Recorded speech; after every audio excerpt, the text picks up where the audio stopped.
እድል የሚባል ነገር የለም። ዋጋ ከፍለ ቦታውን ላይ ትገኛለ፣ ከዛ ይጨበጨብልሃል ይላል ብሩክ ያለማየሁ ልጅ። ሰላም ሰላም የኔ ውዶች እንዴት ቆያችሁልኝ? አለው እግዚአብሔር ይመስገን። ሰላማችሁ ይብዛልኝ። ለቤት አዲስ የሆናችሁ ላይክ፣ ሰብስክራይብ እያደረጋችሁ ቤተሰብ የሆኑ የቆያችሁኝ እንኳን ደህና ቆያችሁኝ የኔ ውድ ቤተሰቦች።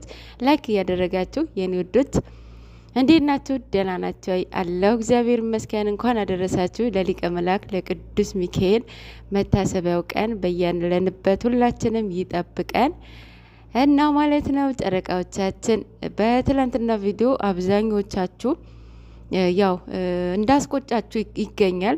ይህ ስራ ከተጀመረ ቀን ጀምሮ ማለት ነው ስራ እንደሆነ በዛውም ልክ ያልገባቸው አለ ማለት በቃ ሬዲ ነው፣ እውነት ነው። ብሩክም ልጅ ያለው ብቻ በቃ ኤክስፔክት ያደረጉ ሰዎችም አሉ። አውረዲ ምንድን ነው ስራ ነው። አዎ ስራ ነው። አሁንም ነግራቸዋለሁ ስራ ነው። ግን ደግሞ በጣም ግራ እየተጋባ በቃ መስመሩን አላስያዙትም ስራውን ማለት ነው። ስቴፕ ባይ ስቴፕ አልሄዱም ማለት በቃ በአጠቃላይ ይህንን ስራ በአጭሩ ቢያቆሙት ባይነኝ እኔ ማለት ነው። ምክንያቱም ትዳርን እንድትፈሩ የሚያደርግ ነገር ነው። ጓደኛ እንዳትይዙ፣ ፍቅረኛ እንዳትይዙ፣ እምነት እንዳይኖራችሁ፣ ትዳር ውስጥ ገብታችሁ ራሱ ከማጋራ ነው ከማጋራ ወጣ ገባ ተገናኘ እያላችሁ እርስ ራሳችሁ ቴንሽን የምታደርጉበት ነው የሚሆነው። ሰው የምትገናኙበትን አታውቁም። የስራ ቦታ ይሆናል፣ የትም መንገድም የትም ሊሆን ይችላል እና የዛኔ እናንተ በቃ በሌላ ነገር ነው በኔጌቲቭ ነው የምታስቡት። ምን አደረገ በምን ተገናኙ ብላችሁ ራሳችሁ ነው የምታስጨንቁት ማለት ነው። ይሄ ነው እኔ እያየሁበት ያለው ማለት ነው።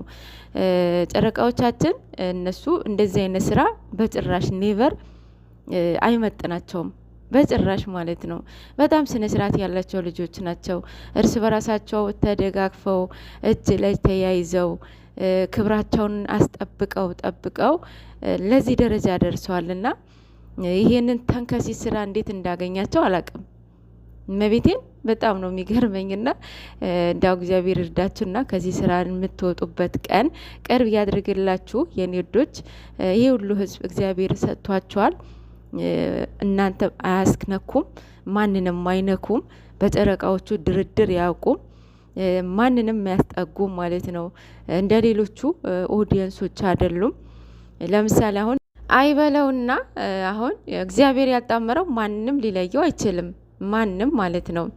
ግን ተለያዩ እንበልና አሁን ብሩኬ ጋር የምትመጣ ሴት ሚዲያ ላይ የምትቀመጥ ይመስላችኋል? በጭራሽ ማለት ነው። ምክንያቱም የጨረቃ ፋሚሊ እኮ ምን አይነት ፋሚሊ እንደሆነ በተግባር ያሳዩ ልጆች ናቸው፣ ያሳዩ ኦዲየንስ ናቸው። ኢቨን ራሱ በቀደም ቅመምዬ የብሩኬ ልጅ ነች፣ እንደ ልጄ ተቀብዬ አሳድጋታለሁኝ፣ በፍቅር እንደ እንጀራ እናት ሳይሆን እንደ እናት ሆኜ አሳድጋታለሁኝ ባለችበት ቪዲዮ ራሱ ምን ያህል ደስተኛ እንደሆናችሁ እያየን ነበረ። ያ ማለት የእነሱ መለያየት በጭራሽ የማትፈልጉ ናችሁ አብዛኛው ኦዲየንስ ማለት ነው። 95% አይፈልግም አሉ። እንክርዳድ ደግሞ የሁለታቸው መለያየት የሚፈልጉ አሉ። እናንተ ደግሞ ከነሱ አትበልጡም ማለት ነው። በጣም ደስ ይላል ይሄ ሀሳባችሁ፣ ይሄ ማንነታችሁን እግዚአብሔር አይቀይርባችሁ። ማርያምን ደስ የሚል ኦዲየንስን ያላቸው፣ ይሄ ደግሞ እግዚአብሔርን የሰጣቸው፣ እግዚአብሔር የሰጣቸውን ስጦታ በእንደዚህ በተንከሲስ በሆነ ስራ ባያስከፉ ጥሩ ነበረ። ባጭሩ ብትቋጩት ይሄን በቃ እናንተን አይመጥንም፣ ብሩክ አይመጥንም ማለት በቃ ራስን ዝቅ አድርጋ ክብርን አውርዳ እንደዚህ አይነት ስራ የምሰራውን ስራ ካፈንጫ ይውጣ። የምር በዛ ላይ ትምህርት የለው ማለት በቃ ሌላ ነገር ነው እያስተማረ ያለው ማለት ነው። ትዳር ላይ፣ ፍቅር ላይ፣ ጓደኛ ላይ፣ ፍቅረኛ ላይ እምነት እንዳይኖር፣ ጥርጣሬ እንዳይገባ፣ ትዳር ውስጥ እንዳይገባ ገብቶ ማለት በቃ እንዲፈራ እያደረጋችሁ ነው ማለት ነው። ጨረቃዎቻችን ባጭሩ ቋጩልን። እናንተም ይሄንን ስራ እንዲያቆሙ ኮሜንት ላይ አንድ መሆን ያለባችሁ አንድ መሆን አለባችሁ። የእናንተ አንድነት ነው እዚህ ጋር እነሱ ይሄንን ስራ እንዲያቆሙ የሚያስፈልገው ማለት ነው። እናንተ እንደዚህ የምትሆኑ ነገር ከሆነ ኤቭሪዴ ሌላ ሀሳብን አይዲያ የምትሰጡ ነገር ከሆነ ስራው ይቀጥሉታል። ያው እንትኑም እያሽቃበጠ ነው አይደለ? ቪው በጣም እያሽቃበጠ ነው፣ እየሄደ ነው። እንግዲህ በእናንተ ፍላጎት እነሱም እየሄዱ ነው ማለት ነው። አንዳንዴ ይበላችሁ ላለኝ ጌታን ጥሩ ነገር ሲሰራላችሁ እኮ እናንተ አታዩ፣ ላይክ አታደርጉም ምናምን ነገር። እንደዚህ አይነት ወከባ ነው የምትፈልጉት።